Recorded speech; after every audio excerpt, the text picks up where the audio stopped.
La situation économique de la Guinée a été l'une des principales articulations dans le discours que le président de la transition a livré ce dimanche 1er octobre à l'aune de la célébration de l'an 65 de la prise de notre indépendance.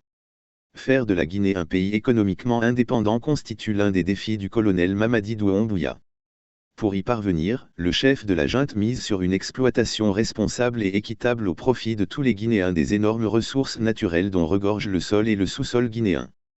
La situation économique de notre pays est un autre défi majeur que nous devons relever. La Guinée dispose de ressources naturelles abondantes, mais nous devons les exploiter de manière responsable et équitable au profit de tous les Guinéens. Nous sommes déterminés à lutter contre la corruption et à promouvoir la transparence dans la gestion des ressources publiques. Nous travaillons également à diversifier notre économie pour réduire notre dépendance. La transformation des produits locaux est un axe clé de notre processus de développement irréversible, a-t-il précisé. Le secteur agricole est au cœur de notre stratégie de diversification économique. Nous investissons dans l'agriculture pour accroître la production alimentaire et créer des emplois dans les zones rurales. Nous encourageons également les investissements dans les secteurs de l'industrie, de l'énergie, de l'infrastructure et des technologies de l'information pour stimuler la croissance économique, a déclaré le président de la transition. Santé, éducation et emploi, le chef de la junte dresse son bilan et promet des réformes. Dans son discours, le colonel Mamadi s'est engagé à améliorer des secteurs sociaux de base à savoir l'éducation, la santé et l'emploi des jeunes.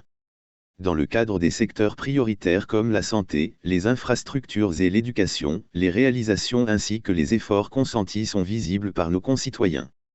Ainsi, la santé n'ayant pas de prix, nous avons mobilisé, et continuons de le faire, d'importantes ressources financières et matérielles pour la rénovation, la construction d'hôpitaux ainsi que de centres de santé de proximité à travers tout le pays, pour donner à nos populations un accès à des soins de qualité, à moindre coût. En ce qui concerne l'éducation, nous sommes déterminés à améliorer l'accès à un enseignement de qualité pour tous les Guinéens. L'éducation est la clé du développement de notre pays, et nous investissons dans la construction d'écoles, la formation des enseignants et l'élaboration de programmes éducatifs adaptés.